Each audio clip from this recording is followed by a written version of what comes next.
வணக்கம் ராதிகா. நிச்சயமாக கோணியம்மன் கோயிலில் புதிதாக கட்டப்பட்டுள்ள சமையல் கூட்டத்திற்காக ஜேசிபி இயந்திரம் மூலம் அஸ்திவாரம் தோண்டும் பணியில் மேற்கொண்டு வரும் போது அருகில் உள்ள அபார்ட்மெண்ட் மற்றும் கோவிலுக்கு இடையே இருந்த கருங்கல் காம்பவுண்ட் சுவர் இடிந்து விழுந்த சம்பவம் தொடர்பான சிசிடிவி காட்சிகள் வெளியாகி பரபரப்பை ஏற்படுத்தியுள்ளது.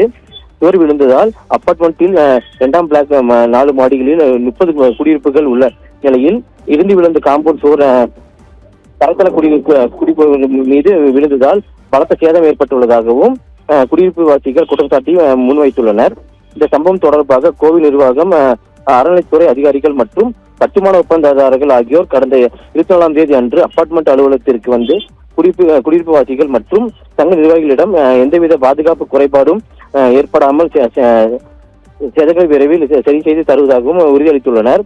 புதிய சமையல் கூடம் கட்டுமான பணிக்காக அஸ்திவாரம் அமைக்கும் போது தனித்தனி பில்லர் கூலங்கள் எடுக்காமல் காம்பவுண்ட் சுவரை ஒட்டியும் அதன் அஸ்திவாதத்தை விட கம்மியாகவே மொத்தம் நிலவரத்தை ஒரே குழியை தோண்டியதாகவும் இந்த காம்பவுண்ட் சுவர் இடிந்து விழுந்ததற்கு காரணம் குடியிருப்பு வாசிகள் குற்றம் சாட்டியுள்ளனர். இந்த சம்பவத்திற்கு பணியின் மேற்கொண்ட ஒப்பந்ததாரரும் என்று கொண்ட ஜேசிபி இயந்திரத்தை இயக்கிய டிரைவரும் அதற்கான வழங்கிய அதிகாரிகளும் பொறுப்பேற்க வேண்டும் என்றும் குடிவாசிகள் குற்றம் சாட்டி வருகின்றனர். இது குறித்து B4 காவல் நிலையத்தில் புகார் அளிக்கப்பட்டுள்ளதாகவும் தெரிவித்துள்ளனர்.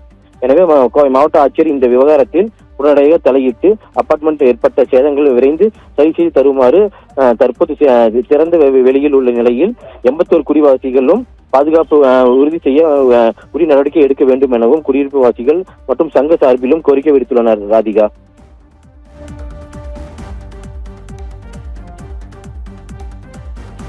அபார்ட்மெண்டின் கருங்கல் காம்பவுண்ட் சுவர் இடிந்து விடக்கூடிய அந்த அதிர்ச்சி சிசிடிவி காட்சிகளை தற்போது பார்க்கலாம்.